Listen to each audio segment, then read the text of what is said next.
not take a cupcake from a 2-year-old. Just don't do it. All right, well, we're gonna get started. A few announcements. Again, hopefully you read the email. Your chapter 1 homework was due last night. Hopefully that went well for everybody.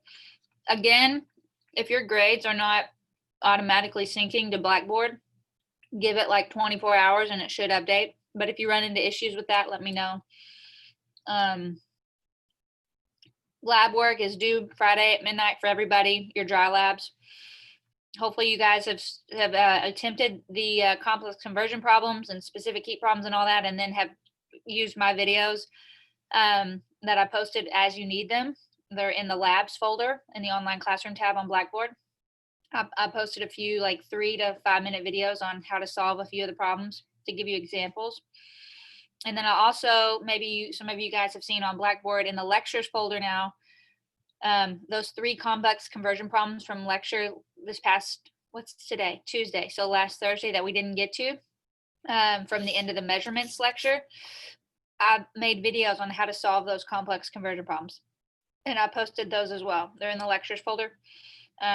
I will also, leading up to exam 1, so starting this week, I'm just going to pick random problems that I think are good example problems for you to know how to do. And I'm going to make videos on how to work them to give you guys examples, to show you step by step what to do. But here's my only warning with these. These probably seem like a great resource and a great tool, but if all you do is watch them and you never learn for yourself how to solve the problems, exam 1 will be tough for you. So use them by all means as a resource when you get stuck, but please be doing problems on your own as well. The homework is there for that. I don't know how far we are out from exam 1, but I'm going to post a list of questions on the back of your textbook after each chapter. So after chapter 1, there's several pages of problems. And I think these are an excellent way to practice for exam 1. So I'm going to send, it's optional. It won't be for a grade. It's just, hey, if you want extra things to study, to practice, to make sure you're set up and good to go for exam 1, here's problems I suggest that you work. So I will send that out maybe sometime this week, because I think after we cover, we're getting into chapter 2, and then next week is chapter 3, and then it's time for exam 1. So I'll be sending that stuff out relatively soon. But I will be also posting videos on how to work certain problems. So questions from the chat. If we work on homework and take a break, come back, will the score on your homework sync? I mean, really the only score you care about is the one at the end, right? That's the main important one. So I wouldn't pay attention to what your score is doing as you're going. I would just complete the homework, and you can come and go as you need to up until the deadline when it's due. And then you can see what your score is once you complete it. So I mean, if you want to see how you're doing on it, I guess I don't really know all the ins and outs of how mastering works. I just know that it should report whatever your grade is on your mastering assignment should be reported in Blackboard, and they should be the same. So you can leave, yeah, and it will keep your score. Okay. Can you explain what it means to denote an element again? James, what do you mean by to denote? Like how to write the symbol for an element? Yeah, we can go over that.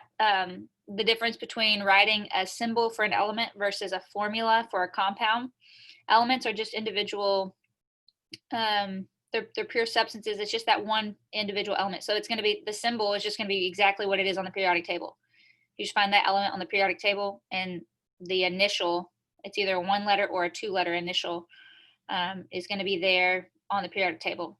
And if it's a 2-letter symbol, then the first letter is capitalized, second letter is lowercase, and if it's a 1-letter symbol, it's capitalized. But if you have more questions on that, shoot me an email and we can talk through that further. Could you give us a list of the conversion factors we need memorized again? Lots of great questions this morning on the chat. Yes, I can. Really quick, let me just pull up a note and I'll share my screen. I'm going to do a blank note. Let me share my screen so I can answer this. If you're wondering what I'm talking about, and then I'm reading questions from the chat, and I am just answering those before we get started.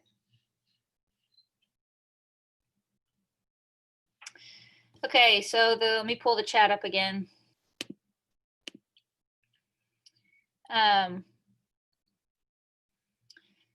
Okay, so conversion factors that you need to know. one, you need to know kilo. Okay, what I mean by that is how many kilos are in one base unit. And remember, the base unit is either a liter, a meter, or a gram. All right, so you fill in these blanks. For every 1 kilometer or gram or liter, there's 1,000 of the base units. So that was 1. 2, you need to know centi, same info. 3, you need to know milli. And then 4, you need to know micro. Now here's the deal. I mentioned this on exams and stuff. You will have your notes in your textbook, but the exams are going to be very stressful if you're constantly trying to go find this information and complete the exam on time. That's why I want you guys to know these things so the exam is easier for you to complete in a timely manner. Hope that answered your question, Olivia. Last question, is there any way you could do a problem similar to question 13 on the conversion labs? I watch you and there's anything helping me. Okay, Aaliyah, yes, will you send me an email about this? And I'll either make a video about it and share it with the whole class, or I'll respond to your email and we'll go from there, okay? Please send me an email about that. I want to jump into lecture so that we get going, but thank you for these questions. I want your questions. I want to know how best I can help you guys, because this is a whole new ball game for all of us doing the online stuff. So, which I hope is going well for you guys. Oh, by the way, last announcement, I posted a new discussion board question, and if you answer it and respond to it, you can get 2 bonus points for exam 1, okay? So please take a look at that. It won't take long, and it's actually nothing to do with chemistry. So that one should be an easy 2 points. All right, let's go back and let's get into lecture. So we're doing atoms and the periodic table. So this is chapter 2. So you should have read, please keep up with your textbook reading. You should have read a few sections for this lecture. We're going to be talking about the structure of an atom. And again, some of this may seem like review if you've had chemistry class before. But we will have some polls today as well, which I think will be handy. So let's look at this. Oh, new lecture, so a new hike first. This is another one from the Grand Canyon. I have to post, a few of these hikes because they're just so amazing. So when my husband and I were hiking the Grand Canyon for the first time, we did that Plateau Point trail. It's called Bright Angel. It leads out to Plateau Point. I showed you guys that day 1 of lecture. And on our way back up, we met this couple. They were like in their 60s. And they were like, yeah, we got started at like 6:30 a.m. this morning, and we've hiked the whole thing. We started at the top. We went all the way down to the river, the bottom of the canyon, and now we're on our way back out. And we were like, oh my gosh, if they can do it, we can do it. And we're not like, expert hikers over here, but we are competitive. So this was the trail we started on. It's called the South Kaibab Trail. Again, it's on the South Rim. And if you go in March, really the South Rim is the only one that's open. And this trail was just amazing. This was a picture I took at like 6 a.m. in the morning, probably, or 6:30. You can see the trail here, all the switchbacks as you go down. And then here's the river as it runs through here. So we went all the way down to the river. There's a place you can stay down there actually called Phantom Ranch, but you have to like book your place like a year in advance. And then we hiked it took us all day. For you Fitbit people who track your steps, it was a ridiculous amount of steps. There's like 24,000 steps. And it was awesome. But if you have any kind of leg, ankle, knee injuries, definitely make sure you're in a good spot, because I have somewhat of a knee injury, and getting out of the canyon, I was like, I hope I make it out. And I realized they tell you sometimes people take on too big of a hike, and there are people who get stuck on the trails because they just can't make it back out in the same day, or they'll literally sleep on the trail. Is that not crazy? We didn't do that. We made it back out. So anyways, all right. I decided to post a summary slide because I always tell you guys this stuff, but I kind of want you to know where we're headed. Today, we're going to talk about Dalton's atomic theory and the structure of atoms, and we'll get into isotopes. Those are the things we're going to cover today. Thursday, we're going to do these 2 down here, okay? We'll see how far we get. Periodic table, and then we'll talk about valence electrons quite a bit on Thursday. And then that is chapter 2, and then next week is chapter 3. So Dalton's atomic theory. Basically what we're going to do is we talked about matter from a macroscopic scale, like substances that we can handle, that we can see. Now we're going to talk about what matter is made of. And it's at a level that we can't see with our naked eye, okay? We have to have microscopes for a lot of this stuff. But before they had much technology, like centuries ago, scientists and philosophers as well, like Greek philosophers, they speculated that every type of matter, all the stuff we see in the universe and on Earth, was made up of some kind of tiny particle that was invisible. Okay, and the Greek word that they used was atomos, which is where we get the word atom. Okay, and we have since found out that they're right, that all things are made up of small particles, invisible particles that we can't see. But we've also found out that that's not the smallest thing. We found out that there's particles that make up atoms as well. And that's what they didn't guess. That's what we found out since we have had higher levels of technology come to our aid. But once they figured out that there are things like atoms, they came up with four fundamental kind of principles that we call Dalton's atomic theory. Okay, so the scientist Dalton, he's the one who really kind of pioneered this, so we named it after him. But the first part of Dalton's atomic theory is that all matter is made up of tiny particles called atoms. I'll say, composed of tiny particles called atoms. Okay. So that's part one, and I want you to know Dalton's atomic theory as a general guide for what we're studying and help you understand it. Now, we're gonna play a quick game real quick to kind of give you an example of what we're doing, because we know stuff is made up of atoms, and even though we can't see those atoms, it's actually amazing how all those atoms are held together. They create things like cells and tissues and us. But we have to zoom in. We have to understand matter at a microscopic scale, and it's hard for our brains to do that because we're not actually using microscopes during this talk. So to give you an example, I don't know if you've ever played a game like this. It's kind of like called the zoom game or the close-up game. I've got 4 pictures here, and I want you to guess what these things are. So seriously, write down on a piece of paper 1, 2, 3, 4.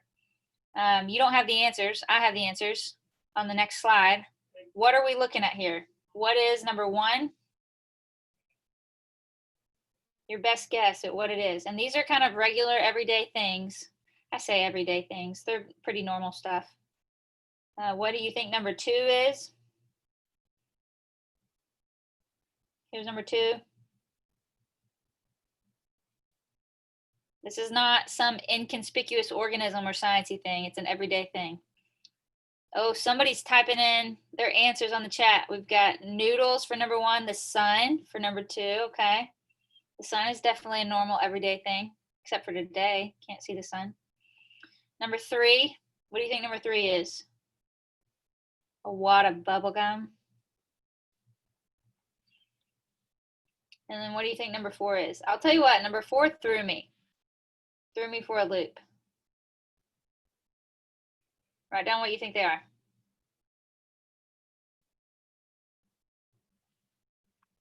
Give you just another minute.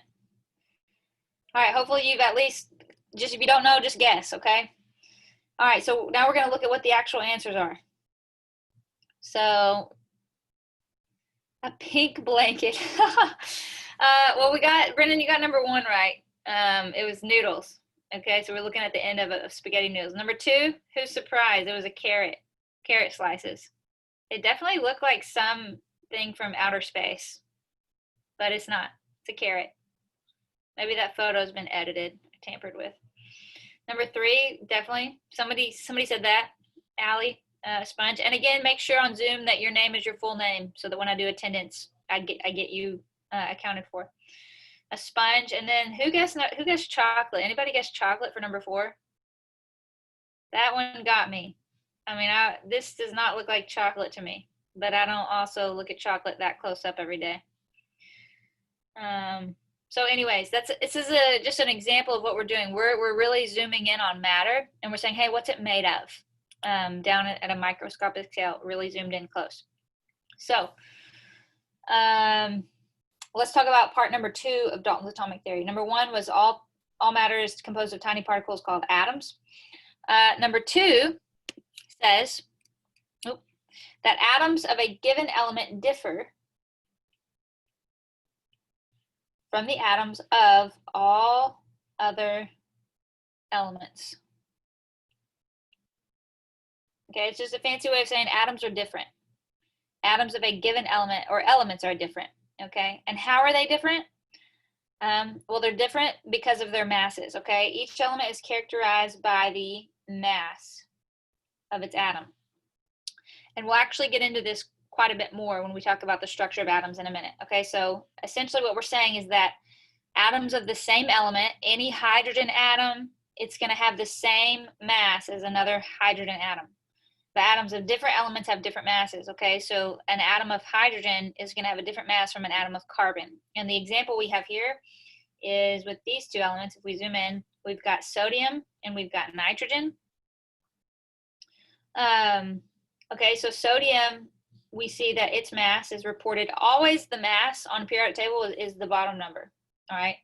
So sodium weighs 22.989, and there's actually a unit to this. I know, I talked and raved about how important units are, and now we're looking at numbers with no units, but these are called, we'll talk about this unit in a minute. So if you don't know what AMU stands for, don't worry, we'll explain it in a second. But the unit here is an AMU, it's an atomic mass unit.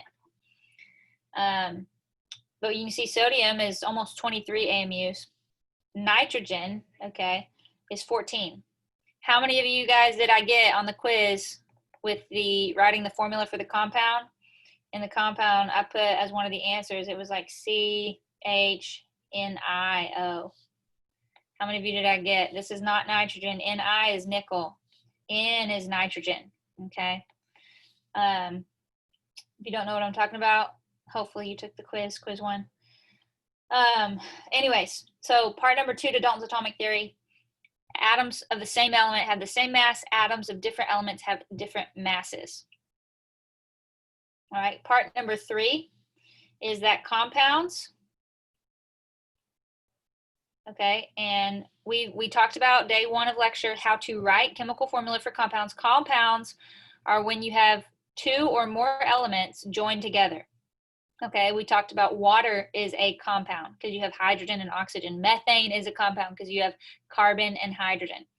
So when you have multiple elements are in a compound, compounds consist of atoms in specific ratios. Now here's what we mean. You can't cut an atom in half and join it to another atom, okay? Only whole atoms can combine into compounds, all right? And we form unique substances. A unique substance is a unique compound when we join elements together in different combinations. So you can have the same elements, but put them together in different ratios, and you can get a totally new substance. Here's some good examples down here. You guys probably know the difference between water and hydrogen peroxide, okay? You would order one to drink at a restaurant, one you would not, all right? That would be detrimental if you drink a glass of H2O2.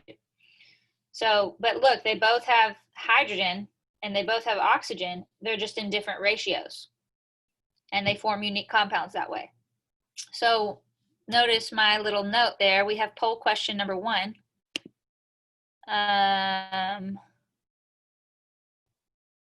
So I'm going to launch this poll. Okay, can you guys see the poll? All right, so look at these A, B, C, and D. Based on what we just talked about so far on part 2, which one is incorrect? If you're looking at my slide, and you might have to move your little poll screen so that you can see my screen. Or maybe, I don't know if you have these A, B, C, D in your notes or not, I can't remember. But which one is incorrect? Which one does not have an atom joined together as a whole, as whole atom ratios? Okay, we still got about 10 more people, 8 more people, 2 more people to respond. And last person, get your vote in. All right, I'm stopping it, in poll.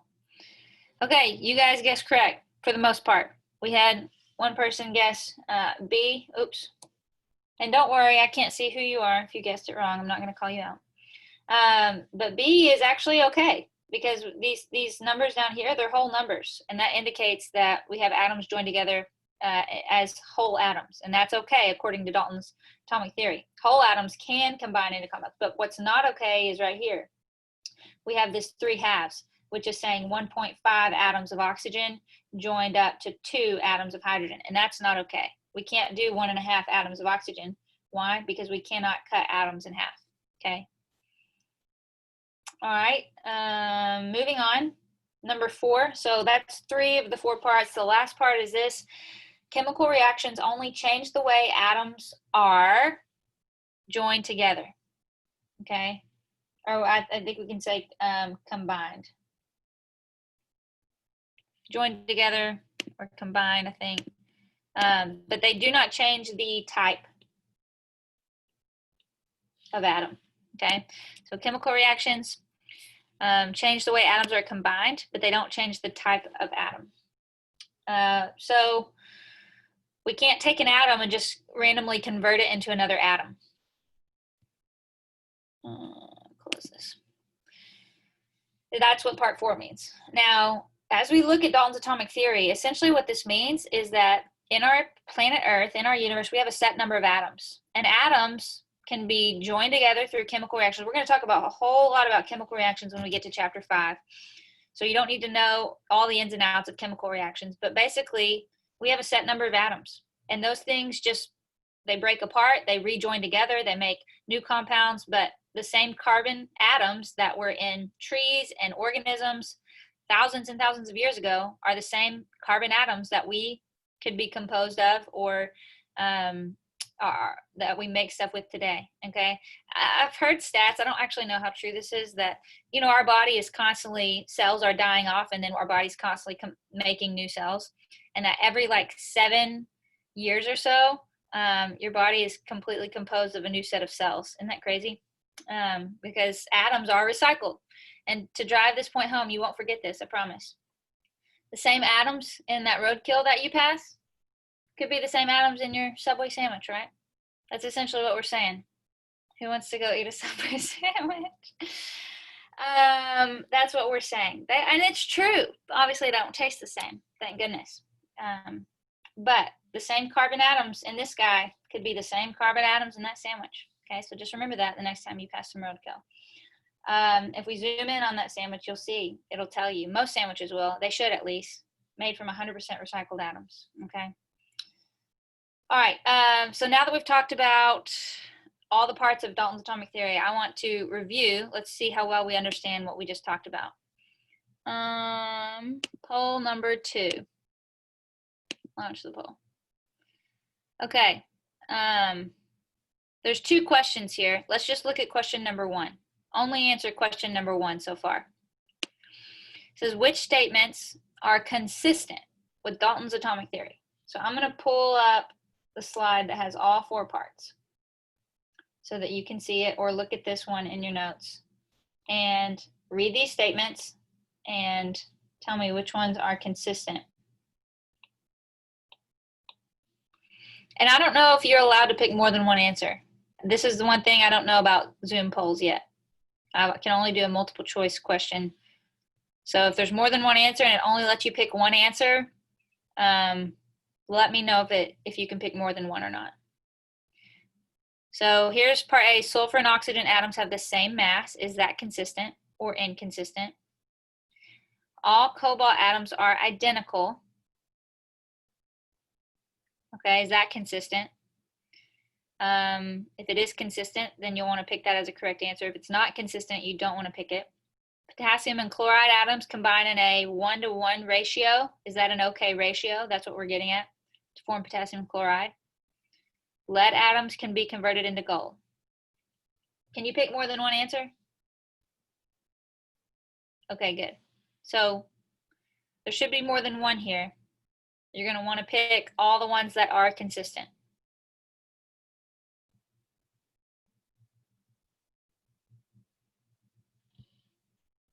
Reread them if you need to. And don't worry about question 2 yet.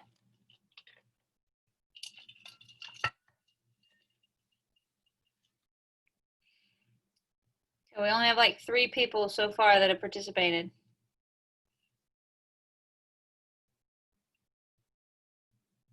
We're just focusing on question number 1 here. Sulfur and oxygen atoms have the same mass. Does that sound consistent? Cobalt atoms are identical. Potassium and chlorine combine in a 1-to-1 ratio. Is that consistent? Lead atoms can be converted into gold. I can't vote unless I answer question 2. My poll is gone. Oh, well, go ahead and answer question 2 then as well. So that one says which one's inconsistent. All carbon atoms are identical. Is that inconsistent, or is that false, in other words? An oxygen atom combines with 1.5 hydrogen atoms to form a water molecule. Is that inconsistent? 2 oxygen atoms combine with a carbon atom to form a carbon dioxide molecule. And the formation of a compound often involves the destruction of one or more atoms.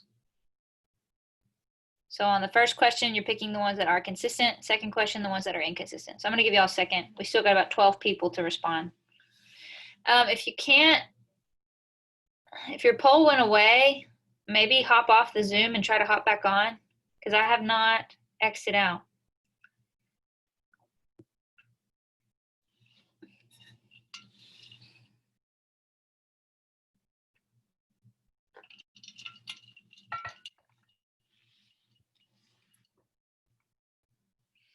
About 4 more people to respond. Almost there. Last 2. Go ahead and get them in. All right, I'm going to go ahead and call time. In poll, let's discuss these answers. So hopefully you can see the results. All right, so the first question was which ones are consistent? Sulfur and oxygen atoms have the same mass. That is false. If you look at part 1, it says number 2, atoms of a given element differ, and they differ according to their mass. Okay, so atoms of 2 different elements have different masses. So A is not consistent. So that's not a correct answer there. Cobalt atoms are identical. This is true. They all have the same mass. They have the same number of subatomic particles, which we'll get into, but all atoms of a particular element are the exact same. They're all identical. So B was correct there. And I don't know why it only highlights one correct answer. B was also correct. So if it tells you you guessed B and you're wrong, B is correct. B is consistent. Again, I'm still kind of learning the polls here. We're limited on what we can and can't ask, or the style of questions, I should say. C, potassium and chlorine atoms combine in a 1-to-1 ratio. This is consistent, okay? Almost everybody picked that, okay? That's whole numbers, 1-to-1, so that can happen. And then D, lead atoms, I wish, could be converted into gold. That's inconsistent. We can't, remember part 4 says chemical reactions only change the way atoms are combined. They don't change the type. So we don't destroy atoms and make new atoms. We just rearrange atoms, okay? So D is not correct there. So C and B were the correct ones on part 1. Number 2, which one's inconsistent? All carbon atoms are identical. No, that's consistent. All carbon atoms are identical. So that's not the answer you want to pick there, because we're looking for the ones that are inconsistent here. B, an oxygen atom combines with 1.5 hydrogen atoms. Well, we just talked about you can't split atoms in half. Okay, so B is inconsistent. So you should have picked B there. C, 2 oxygen atoms combine with a carbon atom to form a carbon dioxide molecule.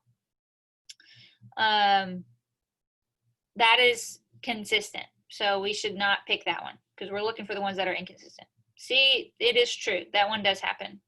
CO2 is 2 oxygen atoms and 1 carbon. Okay, D, the formation of a compound often involves the destruction of 1 or more atoms. That is inconsistent. So you should have picked B and D on number 2. Okay. Questions, if you have a question, type it in the chat. Looks like most everybody is getting what Dalton's atomic theory is, the purpose of it. All right, I'm going to X out of the polls here. Okay, let's carry on with what's next. So that kind of ends our discussion on Dalton's atomic theory. Make sure you know those 4 parts and essentially know how to apply them to questions like what we just talked about. All right, if I pose a question to you on the exam, likely it would be a multiple choice question. There's no math we have to do. It's just a concept. Do you understand it? So the style of questions I would ask you are like what we just went over in the polls. Okay, and those questions are actually, I think, at the end of chapter 2, if you want to practice more questions like that. All right, now we're going to talk about the structure of atoms. So we're going to get into protons, electrons, neutrons, what atoms look like, how they're arranged, things like that. So I would be drawing some pictures here if you don't have the slides printed out, because you want to know how these atoms are arranged and what their structure is. So here's a picture we have of an atom. If we zoom in, you can see atoms are incredibly small, but how small are they? The diameter here of the atom is on a scale of 10 to the minus 10. So if we wanted to convert this to an appropriate prefix, what would be the best prefix to use here? 10 to the minus 10 meters is roughly, what would be the best prefix? Somebody want to type it or say it? Nano. Yes, thank you. This is on the scale of nanometers. All right, because we know 10 to the 9, oops. 10 to the 9th nanometers equals 1 meter. Okay, so we're on the scale of nanometers here. And what we call this circle, okay, this kind of light blue circle, we call this the electron cloud. So an atom essentially has two main parts, the electron cloud, which obviously is where the electrons are, and then this center part here that we've drawn this arrow and zoomed in on, we call this the nucleus. That's an N-U-C-L-E-U-S. Okay, so we have the electron cloud and the nucleus. These are the two parts. Now, how small is the nucleus? It's even smaller, 10 to the minus 15 meters. And we actually didn't even talk about prefixes that are on that scale. But below nano, there's pico, femto, and atto, okay? This would be on the scale of like what we call a femto. You don't have to know this, but like a femtometer. Isn't that crazy? Pico is 10 to the minus 12, femto is 10 to the minus 15, atto meters would be 10 to the minus 18. So it's really, really incredibly small. Now, within the atom, not only do we have the electron cloud and the nucleus, you can see there's a lot of stuff in the nucleus. We've got two things listed here. We've got protons and we've got neutrons. So these are called subatomic particles. Atoms are composed of even smaller particles, and we call these subatomic. Sub meaning beneath or smaller than particles. All right, that is the protons and the neutrons. And you can see they're color-coded just so you can differentiate. Protons, you see there, we're going to talk about the fact that some subatomic particles have charges and some don't. So keep that in mind. We're going to fill in this table, though, is what we're going to do.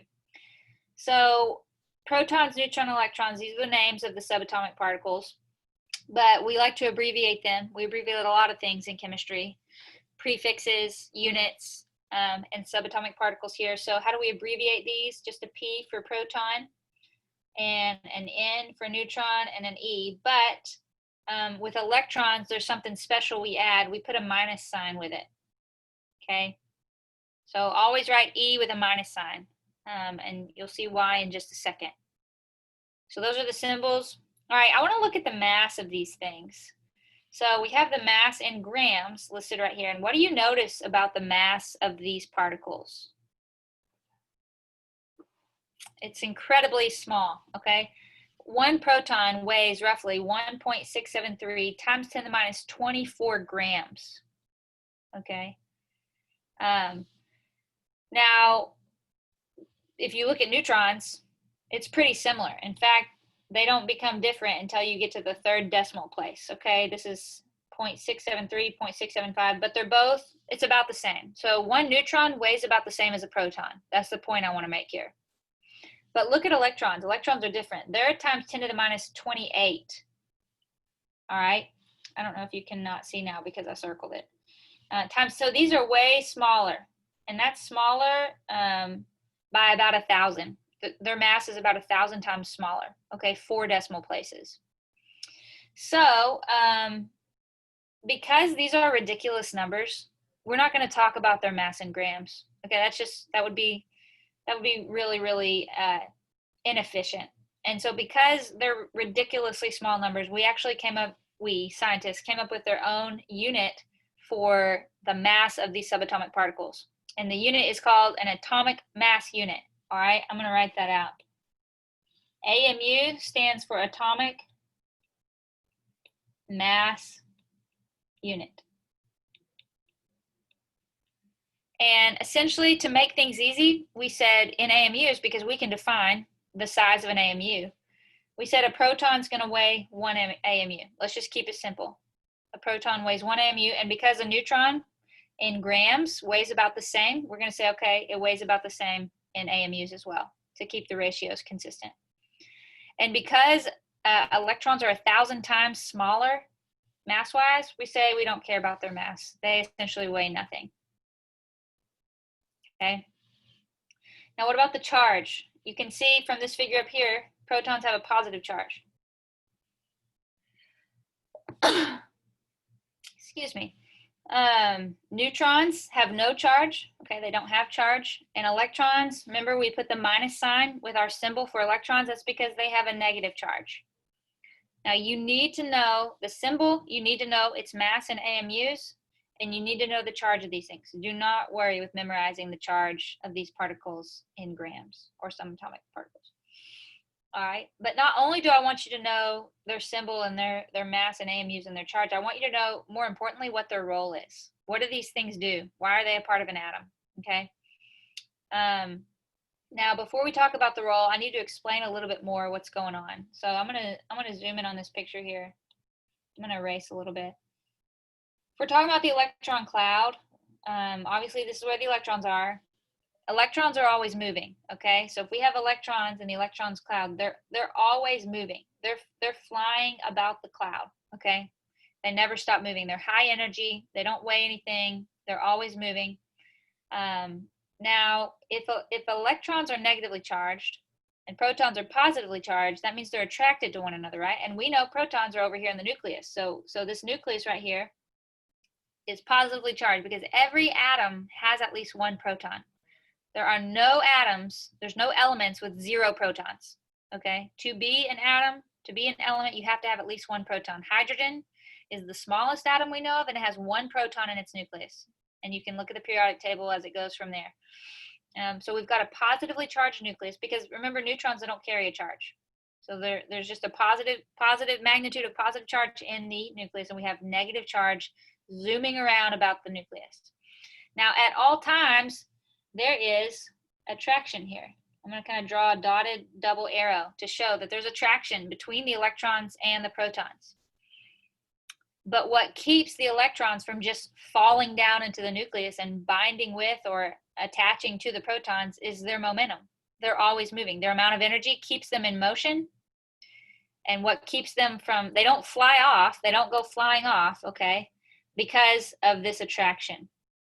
But they don't go soaring down and colliding with the nucleus because of their momentum, okay? So I'm gonna write something really quick. Electrons, you need to know, they are, number 1, attracted to protons because they have opposite charges, and we know opposites attract. And 2, they are always moving. And that's what gives atoms their size. You can see we can measure the diameter of an atom from this figure because that creates this electron cloud. It keeps electrons at a certain distance from the nucleus. And that distance is unique for every atom because the size of the nucleus, the number of protons in the nucleus for each atom or element, I should say element, for each element is different. Therefore, the size of the electron cloud, how far away those electrons move or how close they are to the nucleus, is different for all atoms. All right, so know that about electrons. They're attracted to protons, but they're always moving. So they stay at roughly a set distance from the nucleus, and they give atoms their size. All right, now I want to fill this table in because we have the charge and the mass in AMUs. And I know there's decimals here, but you can go with what we wrote up in the table above, 1, 1, and 0. You don't have to write out the decimals every time. But what is the role? Why are these things in an atom? Now, we talked a little bit about electrons just a second ago, but electrons do more than just move about the electron cloud. They are responsible for the chemistry of an atom, okay? And I'm gonna put an exclamation mark there because the way an element behaves, whether it's really reactive or really inert, and it's not reactive, is all due to the electrons. And we'll really understand that more when we talk about valence electrons on Thursday. but electrons are responsible for the chemistry. In fact, I want to point this out. What is this a picture of down here? You guys might recognize this picture. This is a hydrogen bomb.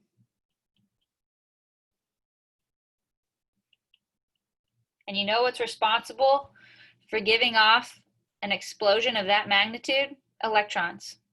Okay? The transfer of electrons between two hydrogen atoms, the collision of those things, that is what creates that amount of energy. Isn't that crazy? Something so small.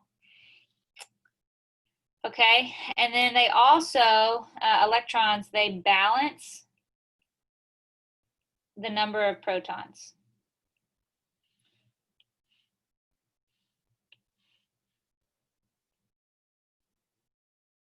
Okay, they balance the protons. So what I mean by this is if you have 10 protons in an atom, you have 10 electrons.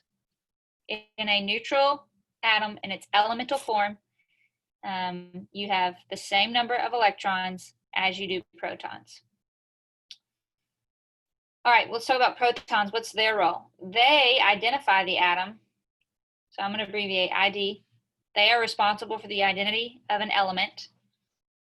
Okay, so depending on the number of protons something has, that's how we identify if it's hydrogen or if it's carbon or if it's oxygen. We look at the number of protons in the nucleus because remember, according to Dalton's atomic theory, atoms of a given element, they differ from all other atoms of a different element, but all atoms of the same element, they're the same because they have the same number of protons in their nucleus. And they also create mass. They contribute to the mass of an atom. So they identify the atom, they contribute to the mass because they weigh something. Electrons don't contribute to the mass. They don't weigh anything. Protons contribute to the mass of an atom. They weigh 1 AMU.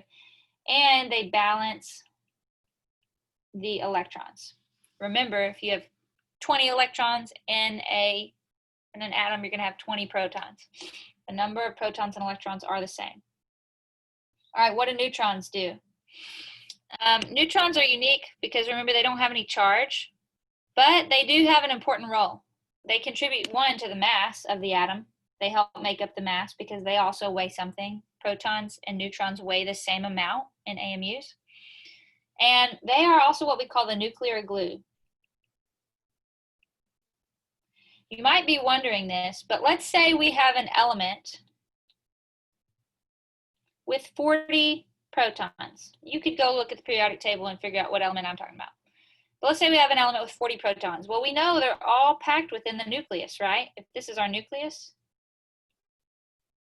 we have 40 protons here, 40 positive charges. And what do you know about charges? If opposites attract, like charges repel one another. So how in the world are all these protons crammed together when they repel one another because they're all positively charged? And the answer is neutrons. Neutrons help buffer that positive charge. There's other things beyond the scope of this course we're just not going to get into because it's not related to health professions. But neutrons help hold those protons in the nucleus, okay? That's why we say they're the nuclear glue. And that's about all you need to know about neutrons.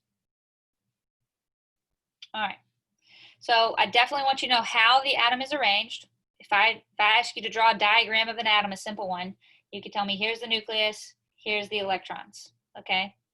And then you could tell me in that nucleus are the protons and the neutrons. You need to tell me how much they weigh. You need to tell me what their role is, what their charge is, so on and so forth, okay? Now, I put this link here. This is a great link to a very fun, I think if you watch it, you just won't, it's a few minutes long.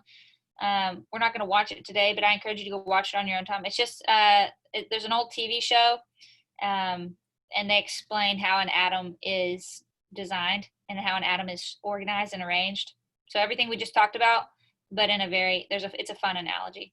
They do, talking about gangs, street gangs. So go watch that if you want. But this brings us to our next poll. So let's review what we just talked about. Okay, there's 2 questions here, so you're going to have to answer both of them before you can submit your answers. So the first one says, which statements about subatomic particles are true? And again, if you can, select all the ones that are true. A, if an atom has an equal number of protons and electrons, it will be charge neutral overall. So if it's got 10 protons, 10 electrons, overall it's charge neutral. Is that true? B, electrons are attracted to protons. Is that true? C, electrons are much lighter than neutrons. Is that true? D, protons have twice the mass of neutrons. Is that true?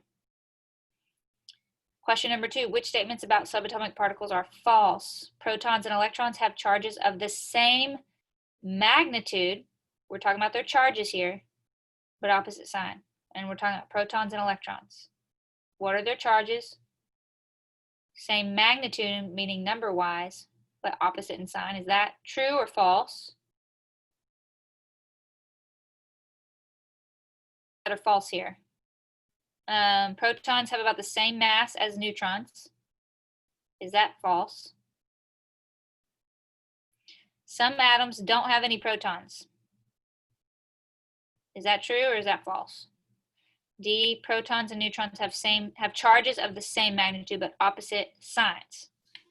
Is that true or false?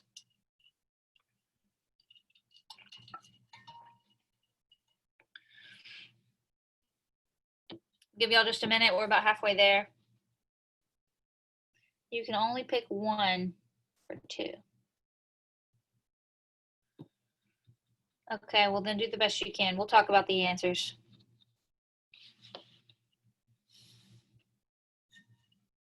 Almost there. 3 more people.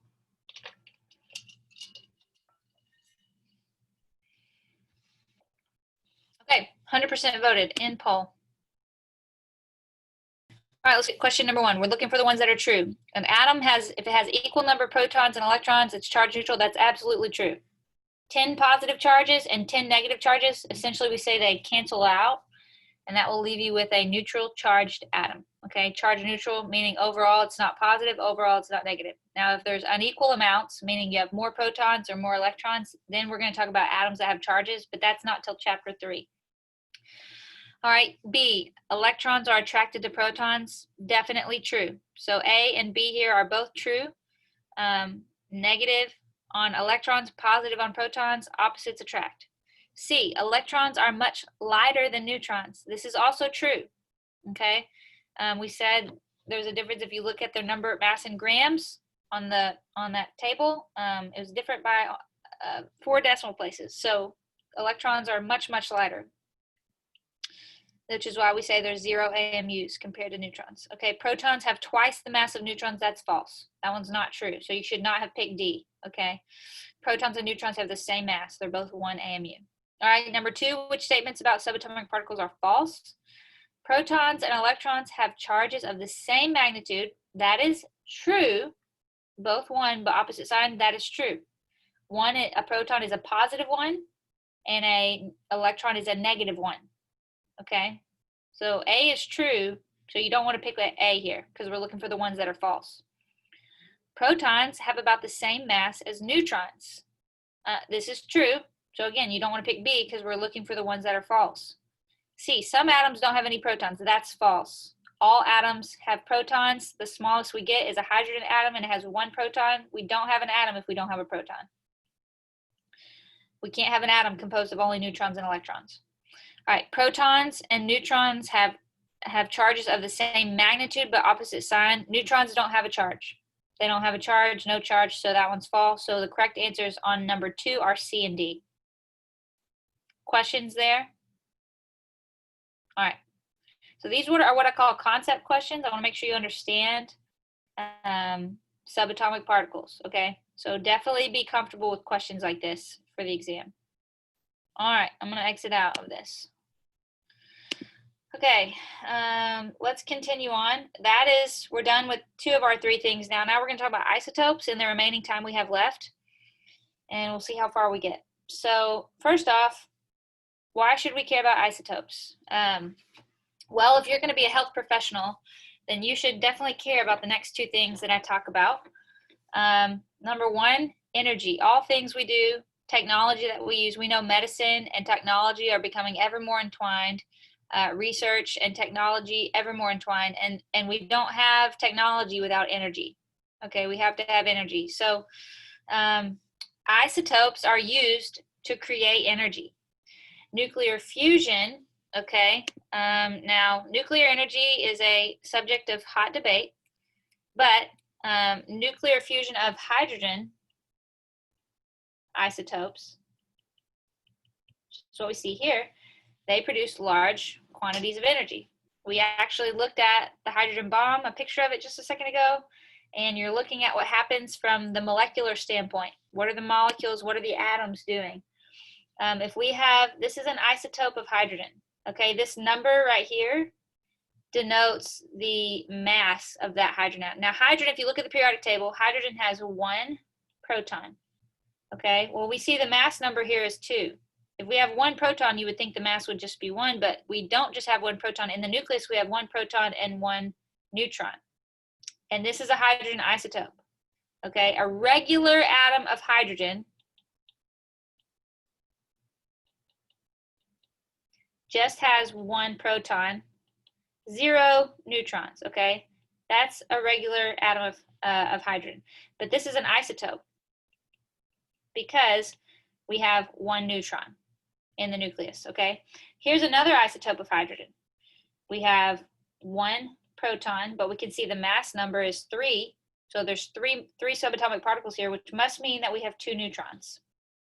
So these are 2 isotopes of hydrogen, and they're combining together, and they're giving us an atom of helium, and they're giving us a random neutron. Okay, that's what's producing the collision. Now what's cool, what I really want to point out, the reason why I'd say isotopes are useful to form energy is the amount of energy that we produce in each case.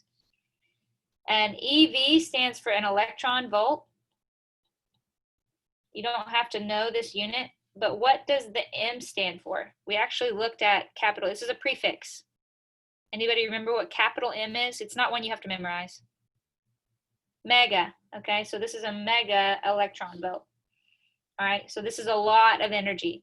So isotopes are useful for you. Now, anybody drive down the interstate? Anybody live in like Northwest Arkansas? You pass Russellville to and from your way to Conway? What do y'all always notice off to the side of the interstate out in Russellville? They have a big nuclear reactor out there, and you always see the big smokestacks off the interstate. That's a nuclear plant, and we use that for energy, okay? Back in the 50s and 60s, energy from nuclear fusion and nuclear reactors was kind of up and coming, and we had some episodes, some accidents happen with nuclear reactors around the world, and people really became very skeptical of nuclear energy. But here in 2020, we're starting to use nuclear energy. Again, we're making sure our reactors are safer. So we really do get a lot of energy from nuclear fusion of isotopes. The second reason we care about isotopes, there's more reasons than these 2, by the way. These are not all the reasons, but here's just 2 major ones. Medicine. Okay, I want to read this first. Some isotopes are unstable. What do we mean by that? Well, they decompose. Okay, just the way we saw this reaction giving off a random neutron. Sometimes isotopes can decompose and they can shoot off random neutrons. Okay, decomposition of these unstable isotopes releases radioactive energy that we can harness to kill cancer cells. And here's a very common example. Anybody know somebody that has dealt with thyroid cancer? Okay, here's what they typically do. Here's kind of the first line of defense to treat thyroid cancer versus just run into chemo or different kinds of radiation. This is a kind of radiation, I should say. But what they'll try is they will, number one, they will have the patient ingest radioactive iodine. It's iodine 131. This is an isotope of iodine. And they'll drink it, and your thyroid is what absorbs all your iodine. Okay, so iodine goes to your thyroid. So they're absorbed through the walls of our digestive tract into the bloodstream. And the thyroid gland works to absorb most. And the sad thing here is the keyword most. So there are going to be some radioactive, the danger here is that there's some radioactive atoms of iodine that don't make it to your thyroid. And what do those do to other areas of your body? Okay, So you don't want radioactive atoms floating around to other parts of your body. You want it to go where the cancer cells are. So most of the radioactive iodine goes to your thyroid gland, all right, which is right here in your throat. And then the radiation, the energy, radiation is energy, high, like really, really high energy. And these are used to destroy, they destroy normal thyroid cells, but they destroy the cancerous thyroid cells as well, okay? Cancerous and normal thyroid cells. Now, I will definitely say, you future health professionals, you future nurses, the most important thing here is that we are teaching patients how to be safe. If we are emitting, if we're putting radioactive material into a patient, that radioactive material isn't just staying in the patient, it's radiating out of their body, okay? And so we have to be very careful. Talking about quarantine, you really do sometimes have to quarantine different patients depending on the amounts of radiation you give them, so that they're not just sending that radiation around to other people around them. All right, so that's 2 reasons to care about isotopes. Now let's get into kind of what isotopes are. Well, actually, we're going to talk about these 2 properties of atoms really quick, and then we'll circle back around to isotopes. So I want to introduce 2 properties of an atom before we really jump back to isotopes. The first property is called the atomic number. We abbreviate. Don't ask me why. I didn't write the book. I'm just sharing it with you. We abbreviate atomic number with a Z. Okay, I don't know why it's not an A. That would be more convenient, I know. But Z equals the atomic number. And this is the number of protons in an atom. And this is, remember, the number of protons is what identifies the atom. So this is the identity of an atom. All right. So for example, here we have carbon. Carbon is always going to have 6 protons. If you have an atom that has 7 protons, it's not carbon, it's something else, okay? And if you're looking at the periodic table over here, if you're looking at a particular square, the atomic number is always the number above the symbol. And sometimes it might be like over here in the corner, but it's up on top. All right, the mass number is the one that's down below. Okay, so that's atomic number. Now to make things even more confusing for you, let's talk about mass number, which is abbreviated with an A. Okay, so mass number we abbreviate with an A. What is the mass number? What are we talking about? Well, it's the sum of protons and neutrons, because these are the 2 subatomic particles that weigh anything. Oh, question, can you scroll back up to the example for one more second? Brennan, which example were you talking about? The iodine one? It was the one with the the iodine isotope. Yeah, here you go. Let me know when you're good so we can move on. I got it. All right. Back to mass number, sum of protons and neutrons in an atom. Now remember, protons require the neutrons. Why are they there? They buffer the positive charge, okay? Because everything's packed in really tightly to the nucleus. And protons, they have positive charge, so they all repel one another, and the neutrons help keep those protons packed into the nucleus. All right. And remember we talked about with iodine too, our example with iodine in medicine, we said some isotopes are unstable. Now, I want to talk about copper for a second before we jump back into isotopes. Copper, we abbreviate Cu. We said copper can be stable with either 34 neutrons or 36 neutrons in the nucleus. So this is an example of isotopes of copper. You cannot vary the number of protons for an atom, okay? Copper has to have the same number of protons, but what you find in chemistry is that you can vary the number of neutrons and still be talking about the same element. So copper can be stable with 34 neutrons in its nucleus or 36. They're both copper because we did not adjust the number of protons, but we can adjust the number of neutrons. You can find different copper atoms with different number of neutrons in the nucleus. Now, if I'm asking you this question, what is Z for copper? Essentially, what is its atomic number? What I'm asking here is how many protons are in copper? Well, I put a periodic table here so that we can see. Where's copper? This is really blurry. That's poor quality. You can hardly read that, but here's the atomic number. I don't know if you can read it. It's a 29. So for copper, Z equals 29. That's the number of protons. That is the atomic number. What is A? For each of the two forms of copper, A will be different because A, remember up here, A is the mass number. And that is the sum of protons and neutrons. And so we have two different copper isotopes, two different numbers of neutrons. So A will be different. So for this this copper, the one with 34 neutrons, well, you do 29. Let me zoom in so I can write this smaller. 29 plus 34. So that's 50, 63. Is that right? That's going to be A for this isotope, but what is it for the one with 36 neutrons? We'll do 29. Remember, this is the number of protons, plus 36. This is the number of neutrons. Over here, this was protons. This was neutrons.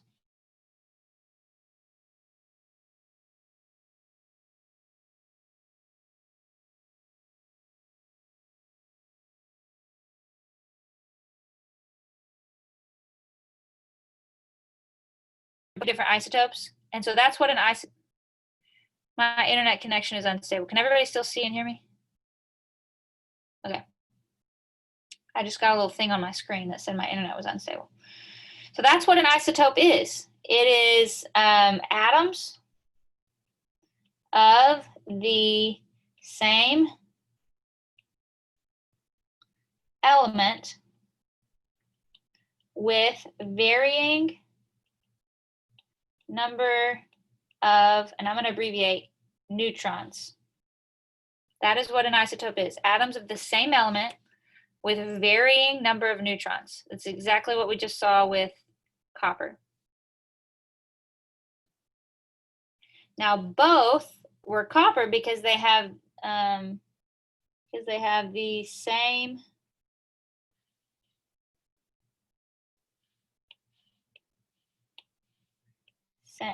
I did not leave enough space here. Same number of protons, okay? But they're isotopes and they differ from each other in the number of neutrons. All right. Remember atomic mass, this is the number of protons only. So if I ask you to define that, number of protons, protons plus number of neutrons. Because we're talking about mass here. Atomic number, Z, this is just the number of protons only. All right. You may have already been familiar with this from like the Mastering Chemistry intro, things like that. But we can abbreviate all this information, the mass number, the atomic number, and the symbol in one shorthand notation, which is what you see in this figure down here. So the way we do it is you write the symbol of the element. So if you're talking about whatever element, here we're talking about hydrogen, so we wrote an H. Now we write a superscript and a subscript, okay? The superscript, the number on top, that is always the mass number. So it should always be the bigger number. And then the number on bottom, that is the atomic number. That's just the number of protons. So I think on your chapter 1 or on your chapter 2 homework, you'll run into some of that. Now, if we're looking at that kind of notation, here's 2 quick examples just to make sure we understand. If we're looking at here, we have D2. Now, I know you're probably looking at the periodic table like, we don't have D anywhere on here. There's no D. I don't see a D. There's not a D. You can look. There's not one. The reason they wrote D here, this is actually called deuterium, D-E-U-T-E-R-I-U-M. This is the common name for an isotope of hydrogen. So I would never give this to you on an exam. In fact, I might need to pick a better example in the future. But this is hydrogen. Deuterium isotope. Remember, no, that can't be hydrogen. This is a very, very poor example. I don't know if there was a typo here in my Yeah, this would look like if it's got a 2 here, which is the atomic number of protons, right? Then it has to be helium. But D stands for deuterium, so maybe this should have been a 1. Let's pretend this is a 1. Deuterium has a mass number of 2. Okay, so it should have a 2 up here. So anyways, the number of protons here would be 1. Sorry, everyone. Let's go to the next example. This one's better. Give the total number of neutrons found in this molecule. So we see we're talking about carbon. The bottom number here, remember this is the number of protons. And up here, this is the number of protons plus neutrons. So we're just, the question's asking us for the number of neutrons only. So if we want to find the number of neutrons, what do? We do the mass number, 14, minus the atomic number, minus 6. And you should get 8, and that is your number of neutrons, 8 neutrons. Okay, and that's an isotope of carbon. Usually it's carbon-12. That's the most abundant type of carbon. Okay, also we need to talk about percent natural abundance. And we're almost done here. I think we have this slide. Yeah, these are our last 2 slides, and then we're done. So hang with me. Percent natural abundance. So because we have different kinds of isotopes, not all isotopes are present in equal amounts. What do I mean by that? Well, if you have carbon-12, carbon-13, and carbon-14, you know, some isotopes of carbon are used for like radioactive dating, okay? Dating like really old materials, dinosaur bones or whatever. Well, carbon-12 is the most abundant kind of carbon. It's the most abundant element or type of atom for carbon on our planet. But you also have a small percentage of carbon-13 and 14. Okay, so the reason we're talking about percent natural abundance, because when we came up with the periodic table, when scientists actually formulated, they had to account for the percent abundance of each isotope to give us the mass of that element on the periodic table. I'm going to say that again. They had to account for the percent natural abundance of each isotope to give us an accurate mass for each element on the periodic table. That's why you'll notice these mass numbers, they have lots of decimals. Okay, if we zoom in, you can see the mass number for sodium has like 5 decimals. That's because you take into, well, here, sodium is actually a poor example because it's 100% sodium-23. There's no other isotopes. But for nitrogen, let's look at nitrogen for a second. We have 2 isotopes for nitrogen. We have nitrogen-14 and nitrogen-15. Now, how many protons? Anybody have a periodic table handy? Pull one up if you can, or scroll back up. Nitrogen, I don't know if you can see right here if we zoom in, and I hate how blurry it gets. Anyways, these numbers are awful. This would be a 7, all right? Nitrogen has 7 protons. Well, actually it tells us right here. If I would just look at my square. 7 protons. Now, this isotope of nitrogen also has 7 neutrons, nitrogen-14. Nitrogen-15 has 8 neutrons in the nucleus. All right, so we've got 2 isotopes of nitrogen, but if you look at how abundant they are on the planet, almost all nitrogen atoms are nitrogen-14. That's the most abundant isotope. 99.64% of nitrogen on planet Earth is all nitrogen-14. But we have a small percentage of N15, okay? But when we account, we say, what is the mass of nitrogen? We count for both of these isotopes. So if I were to ask you this question, which of the following N2 molecules, what kind of nitrogen? Nitrogen exists as a molecule. We call it a diatomic molecule. We'll get to that later, but what kind of nitrogen are you breathing in the air right now? Nitrogen is a very dominant portion of our atmosphere. So as we take a breath, we're not just breathing in oxygen, you're also breathing in nitrogen. Are you breathing in N14, both atoms N14? Do you think you're breathing in a molecule where one element or one atom is N14, one's 15, or are you breathing in N15? A, B, or C? You can type your answer in the chat. Do you think it's A, B, or C? What are we breathing in? Yeah, you should guess A, because 99.64% of nitrogen is N14, so chances are you're not breathing in N15. That molecule would be N14. So last slide, and then we will wrap it up. All that to say, because we have different percent abundances, the atomic weight that you see on the periodic table, it's a weighted average of the atomic masses of all isotopes of that element, okay? So again, these numbers, the atomic masses they report on the periodic table, they're a weighted average. You guys know what an average is, but of all the isotopes of that element, okay? So for example, I'm gonna teach you how to calculate a weighted average in just a second. The type and natural occurrence of an element's isotopes determine the element's atomic. I think I've said that just in a different way. All right, so if we go back to our example with copper, we have copper 63 and copper 65. Remember we calculated that earlier?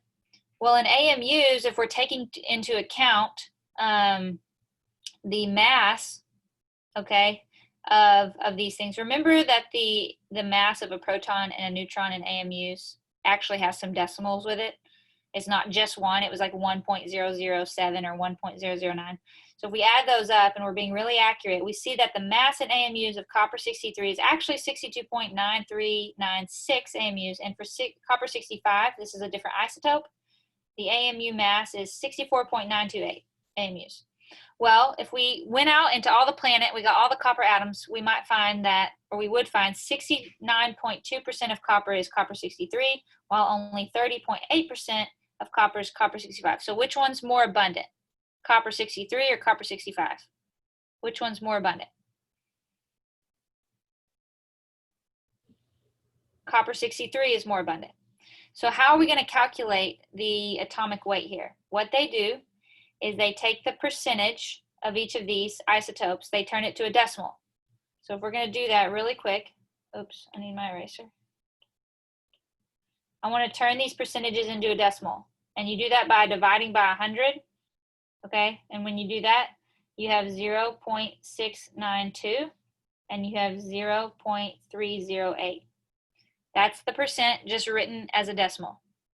To get the atomic weight of copper, all the isotopes of copper, copper 63 and copper 65, we're going to take its mass in AMUs and we're going to multiply it by its percentage as a decimal.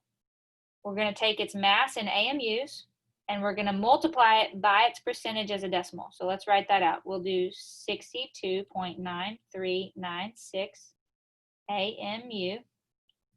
We're going to multiply that by 0.692. So that's for copper 63. Then we're going to add it.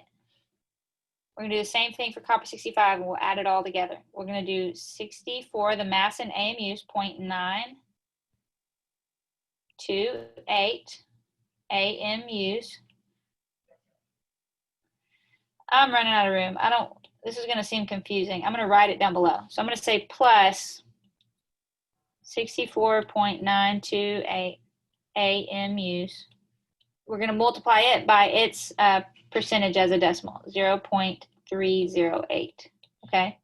So if I'm trying to calculate the atomic weight, the weighted average for all the copper isotopes, again, you take the AMUs, multiply it by the percent as a decimal, add all of that up, and what should you get? You'll get 63.55. If you go look at a periodic table, this is the weight for copper reported on the periodic table, and that's how they got it, and they did that for every single element, okay?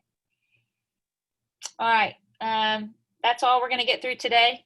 If you have any questions, I'll stick around and answer questions. Remember, we're going to have a quiz on Thursday, and it'll be over the material we covered today only, not chapter 1 stuff, except for the fact that there may be polyatomic ions on there. Okay, I put that in the email. So make sure you have your polyatomic ions memorized. There was 11 that I listed. And then all the stuff we covered today, from that I'll pick a couple questions for the quiz on Thursday. All right, thank you guys for joining. And if you have any questions, I'll stick around.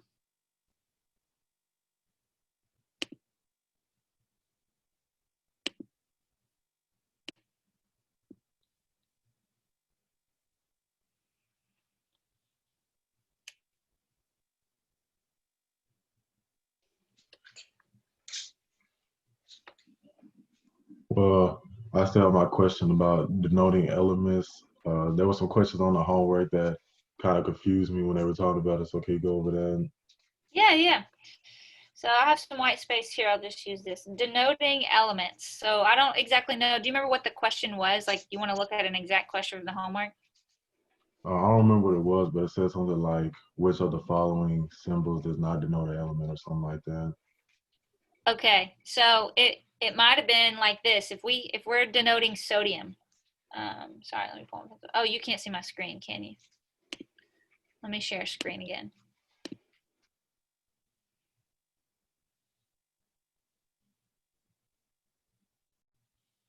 So if we're denoting sodium,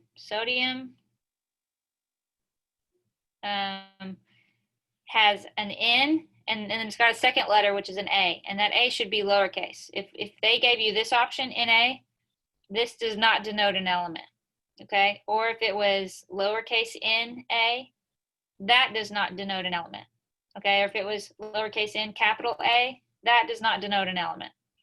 What they're getting at is writing the symbol properly. And to know which one's proper, all you got to do is look at a periodic table. So if they ask you what is the symbol for gold, gold is AU, okay? And if it gives you different options, if it capitalizes different letters, that might be, I think that sounds like it's what it's getting at, is you always capitalize the first letter and the second letter is lowercase, if there's two letters involved. If we're just talking about an element that is represented with one letter, such as hydrogen, okay, or carbon, then you just have a lowercase letter. Or sorry, you just have a capital letter for those. There's no lowercase letters. Does that help, James? Yeah, so basically denoting is just writing it correctly. Writing it correctly. Oh, okay, thank you. Yeah. Yep. Does that help? Yeah, it does. Okay. Any other questions? Not right now. All right.